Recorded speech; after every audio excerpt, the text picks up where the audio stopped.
Hello, I'm Mary Barney. I'm a philosophy instructor on campus. I've been nominated by Randy Connor to talk about what democracy means to me.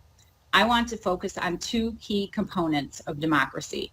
There is some tension between these elements of democracy, but they are equally important. First, we have a responsibility to each other to uphold the principles of democracy. And second, we have a right to individual liberty. I want to begin with our shared responsibility. A democracy takes work, engagement, and compassion. We have to work to stay informed, following respected and varied sources of information so our vote and our voice are as reliable as possible. We have to read and think and vote to stay engaged. If we do not participate willingly, we may lose our democracy. And I think that would be a great tragedy. We have to or ought to consider how our vote and our voice impacts all our fellow citizens. And finally, we have to imagine or even investigate what life is like in the shoes of the oppressed. We must do this in order to maintain compassion for our fellow Americans, especially those with whom we disagree, because our voice and our vote can so dramatically influence the lives of our fellow citizens. We must use them responsibly. John Stuart Mill more eloquently states this shared responsibility for education and compassion than I'd ever be able to. So I will share his thoughts from his great work on liberty.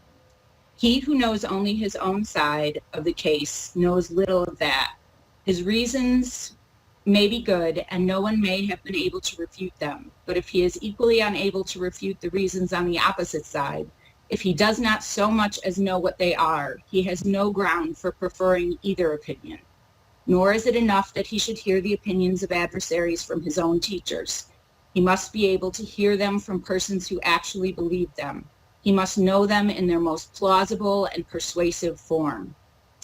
In the same great work, John Stuart Mill turns from shared responsibility to individual liberty when he says, if all mankind minus one were of one opinion and only one person were of the contrary opinion, mankind would be no more justified in silencing that one person than he, if he had the power, would be justified in silencing mankind.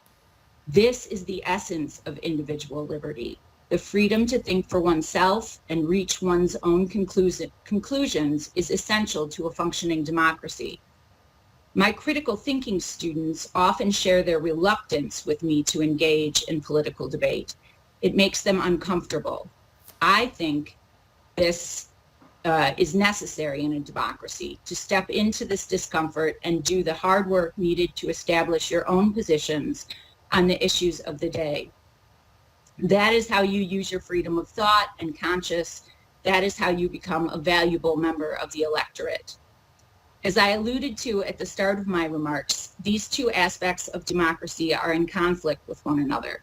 In putting voice to the central question of political philosophy, Jean-Jacques Rousseau asks, where shall we find a form of association which will defend and protect with the whole common force the person and property of each associate, and by which every person, while uniting himself with all, shall obey only himself and remain as free as before?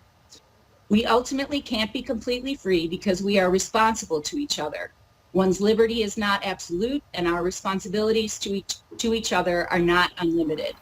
It is human nature to try to resolve conflicts when we are faced with them, and our shared responsibility and our individual liberty will always be in tension with each other. I think we need to sit with the conflict, acknowledge and face it, rather than try to resolve it. Both elements are essential to democracy. I would like to nominate Carrie Millsap Spears, Craig Rosen, and Shania Gray, and I can't wait to hear what you have to say.